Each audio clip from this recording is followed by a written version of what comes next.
ಮೇಧಾಸುರಭಿರ್ವಿಶ್ವರೂಪಾ ಹಿರಣ್ಯವರ್ಣಾ ಜಗತಿ ಜಗಮ್ಯಾ ಊರ್ಜಸ್ವತಿ ಪಯಸಾ ಪಿನ್ವಮಾನಾ ಸಾಮಾಂ ಮೇಧಾ ಸುಪ್ರತೀಕಾಜುಷಂತಾಂ. ಶ್ರೀ ಗುರುಭ್ಯೋ ನಮಃ.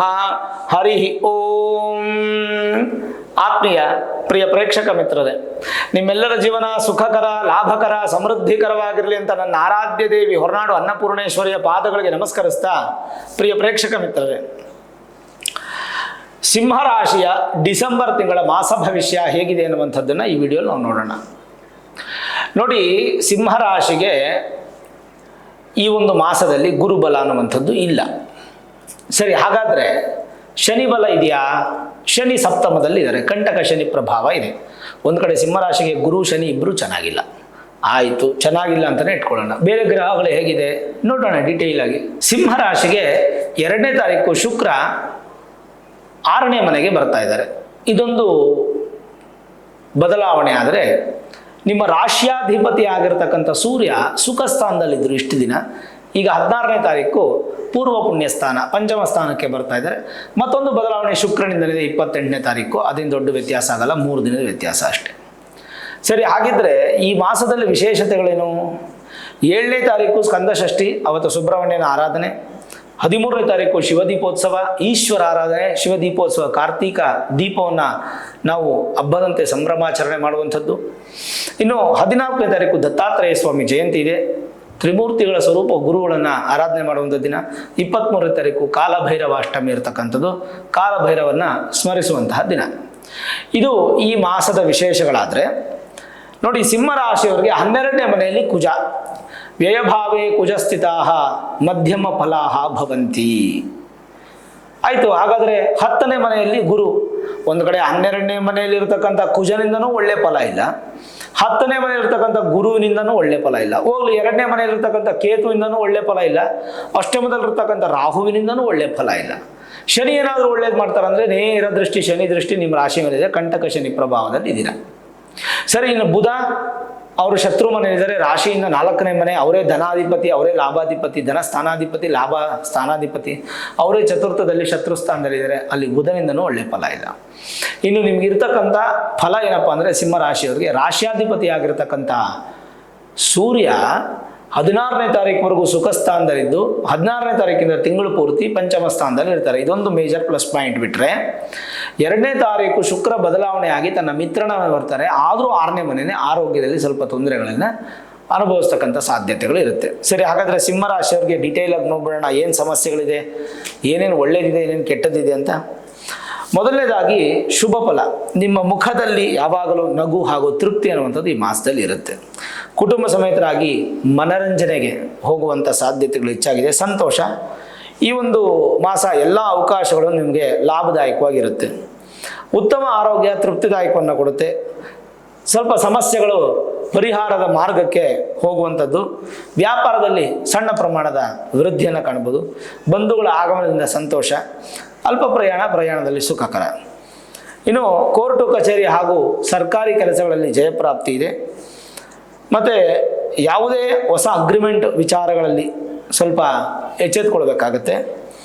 ಇನ್ನು ಕೈಗಾರಿಕಾ ಉದ್ಯಮಗಳಲ್ಲಿ ಶುಭ ಫಲ. ತೈಲ ಹಾಗೂ ನೀರಿನ ವ್ಯಾಪಾರಿಗಳಿಗೆ ಅತ್ಯಂತ ಲಾಭ, ಧನ ಪ್ರಾಪ್ತಿ. ನೂತನ ಕೆಲಸದಲ್ಲಿ ಜಯಪ್ರಾಪ್ತಿ. ಬಂಡವಾಳ ಹೂಡಿಕೆಗೆ ಈ ಮಾಸ ಅತ್ಯಂತ ಶುಭ ಮಾಸ. ಷೇರು ವ್ಯವಹಾರದಲ್ಲೂ ಕೂಡ ಒಳ್ಳೆಯ ಫಲ. ಹೆಂಗಸರಿಗೆ ಬಂಗಾರ ಕೊಳ್ಳುವುದಕ್ಕೆ ಈ ಮಾಸ ಅತ್ಯಂತ ಶುಭ ಕೊಡುತ್ತೆ. ಸಹೋದರರಿಂದ ಸಹಾಯ. ವಿದ್ಯಾರ್ಥಿಗಳಿಗೆ ಶುಭ ಫಲ. ಸಂಗೀತ ಕ್ರೀಡೆಗಳಲ್ಲಿ ಹೆಚ್ಚಿನ ಆಸಕ್ತಿ. ಮಾಸದ ಅಂತ್ಯದಲ್ಲಿ ಸ್ವಲ್ಪ ಒತ್ತಡ ಜಾಸ್ತಿ ಇರುತ್ತೆ.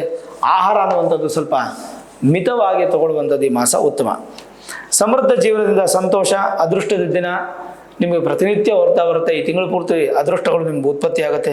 ರಾಜಕೀಯ ವ್ಯಕ್ತಿಗಳಿಗೆ ಈ ಮಾಸದಲ್ಲಿ ಸಣ್ಣ ಪುಟ್ಟ ತೊಂದರೆಗಳು ಬರಬಹುದು. ಹೊಸ ಯೋಜನೆಗಳು ನಿಮಗೆ ಅಸ್ತು ಅಂತ ಒಳ್ಳೆ ಫಲ ಕೊಡುತ್ತೆ. ನೂತನ ವಸ್ತು ವಾಹನ ಪ್ರಾಪ್ತಿ ಇರತಕ್ಕಂಥದ್ದು. ವಸ್ತ್ರಗಳನ್ನು ಖರೀದಿ ಮಾಡ್ತೀರಾ. ಅಲಂಕಾರಕ್ಕೆ ಹೆಚ್ಚು ಒತ್ತು ಕೊಡ್ತೀರಾ ಈ ಮಾಸದಲ್ಲಿ. ಮತ್ತು ಚರ್ಮದ ಸೌಂದರ್ಯವನ್ನು ಹೆಚ್ಚು ಕಾಪಾಡ್ಕೊಳ್ತೀರಾ. ಮತ್ತು ವ್ಯಾಪಾರ ವ್ಯವಹಾರದಲ್ಲಿ ಸಣ್ಣ ಪುಟ್ಟ ಬದಲಾವಣೆ ಆದರೂ ಕೂಡ ಅದು ನಿಮಗೆ ಯಶಸ್ಸೇ ಕೊಡುತ್ತೆ. ವಿದೇಶಿ ಪ್ರಯಾಣದಲ್ಲಿ ಕೂಡ ಹೆಚ್ಚಿನ ಆಸಕ್ತಿಯನ್ನು ವಹಿಸ್ತೀರಾ. ಸ್ನೇಹಿತರಿಂದ ಕೂಡ ಸಹಾಯ ಸಿಗುತ್ತೆ, ಬಂಧುಗಳ ಆಗಮನದಿಂದ ಸಹಾಯ ಸಿಗುತ್ತೆ. ನಿಮಗೆ ಗೌರವಾನ್ವಿತ ಹುದ್ದೆಯಲ್ಲಿ ಅತ್ಯಂತ ಪ್ರಭೇರಿ ನಿಮಗೆ ಸಿಗುವಂಥದ್ದು.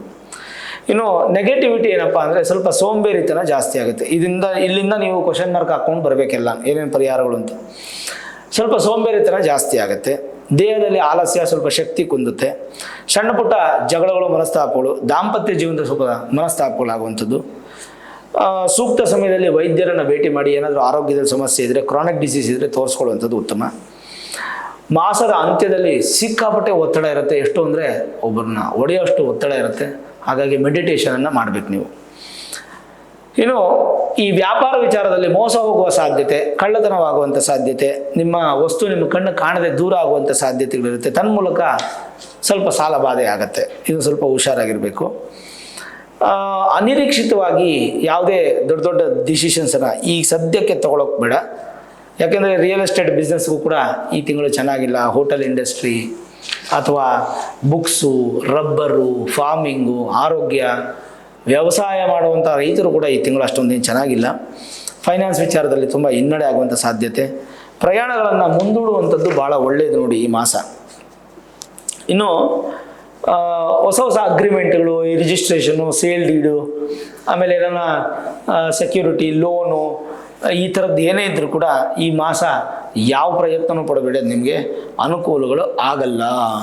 ಜೊತೆಗೆ ಬೆಲೆ ಬಾಳುವ ವಸ್ತುಗಳ ಕಡೆಗೆ ಗಮನ ಇರಲಿ. ನಿಮ್ಮಿಂದ ದೂರವಾಗುವಂಥ ಸಾಧ್ಯತೆಗಳು ಹೆಚ್ಚಾಗಿದೆ. ಒಂದು ಕಡೆ ಗುರು 10ನೇ ಮನೆಯಲ್ಲಿದ್ದು ಕೆಟ್ಟ ಫಲವನ್ನೇನು ಕೊಡಲ್ಲ. ಬಟ್ ದಶಮದಲ್ಲಿ ಗುರು ಇದ್ದಾಗ ಶತ್ರು ಸ್ಥಾನದಲ್ಲಿ, ಪಾಪಸ್ಥಾನದಲ್ಲಿ ಸಿಂಹರಾಶಿಯವ್ರಿಗೇನು ಉತ್ತಮವಾದ ಫಲ ಏನಿಲ್ಲ.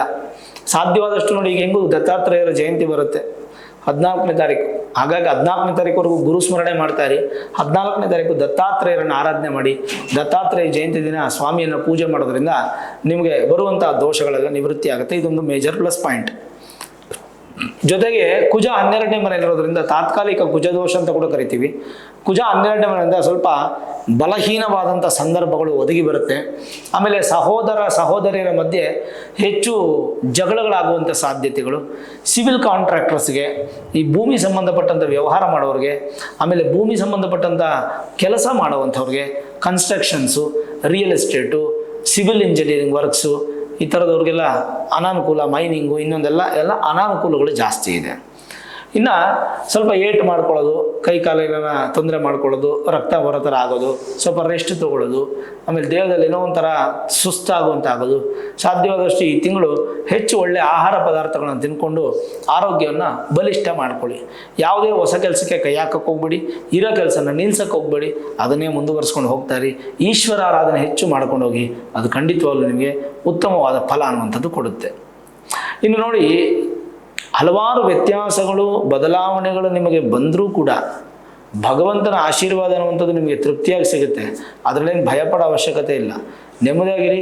ಸಮೃದ್ಧವಾದಂಥ ಅಭಿವೃದ್ಧಿ ಅನ್ನುವಂಥದ್ದು ನಿಮಗೆ ಖಂಡಿತ ಕಾಣುತ್ತೆ. ಸಿಂಹರಾಶಿಯವರು ಯಾವುದೇ ಥರದ್ದು ಭಯಪಡೋ ಅವಶ್ಯಕತೆ ಇಲ್ಲ. ಭಯ ಅನ್ನುವಂಥದ್ದು ನಿಮ್ಮಲ್ಲಿ ಉತ್ಪತ್ತಿ ಆಗುತ್ತೆ. ಆಗುವಂಥ ಭಯವನ್ನು ನೀವು ನಿವಾರಣೆ ಮಾಡ್ಕೋಬೇಕಾದ್ರೆ ನೀವು ಶಿವನ ದೇವಸ್ಥಾನಕ್ಕೆ ಹೋಗೋದ್ರಿಂದ ಖಂಡಿತವಾಗಲೂ ವಿಶೇಷವಾದ ಫಲವನ್ನು ನೀವು ಅನುಭವಿಸ್ತೀರಾ. ನೋಡಿದ್ರಲ್ಲ ವೀಕ್ಷಕರೇ, ಸಿಂಹರಾಶಿಯವರಿಗೆ ಡಿಸೆಂಬರ್ ತಿಂಗಳ ಮಾಸ ಭವಿಷ್ಯ ಹೇಗಿದೆ ಅಂತ. ಈ ವಿಡಿಯೋ ಇಷ್ಟ ಆಗಿದ್ರೆ ಲೈಕ್ ಮಾಡಿ, ಶೇರ್ ಮಾಡಿ, ಮುಖ್ಯವಾಗಿ ನಮ್ಮ ಚಾನಲ್ಗೆ ಸಬ್ಸ್ಕ್ರೈಬ್ ಮಾಡಿ, ಬೆಲ್ ಐಕಾನನ್ನು ಪ್ರೆಸ್ ಮಾಡಿ. ಪ್ರತಿನಿತ್ಯ ನಾನು ಪೂಜೆ ಮಾಡುವಂತಹ ನನ್ನ ಆರಾಧ್ಯ ದೇವಿ ಹೊರನಾಡು ಅನ್ನಪೂರ್ಣೇಶ್ವರಿಯ ಆಶೀರ್ವಾದ, ಅನುಗ್ರಹ ಸದಾಕಾಲ ಮತ್ತೊಮ್ಮೆ ನಿಮ್ಗೆ ಸಿಗಲಿ ಅಂತ ಪ್ರಾರ್ಥನೆ ಮಾಡ್ತಾ, ಸರ್ವೇ ಜನಾಃ ಸುಖಿನೋ ಭವಂತು, ಸಮಸ್ತ ಸನ್ಮಂಗಳಾನಿ ಭವಂತು.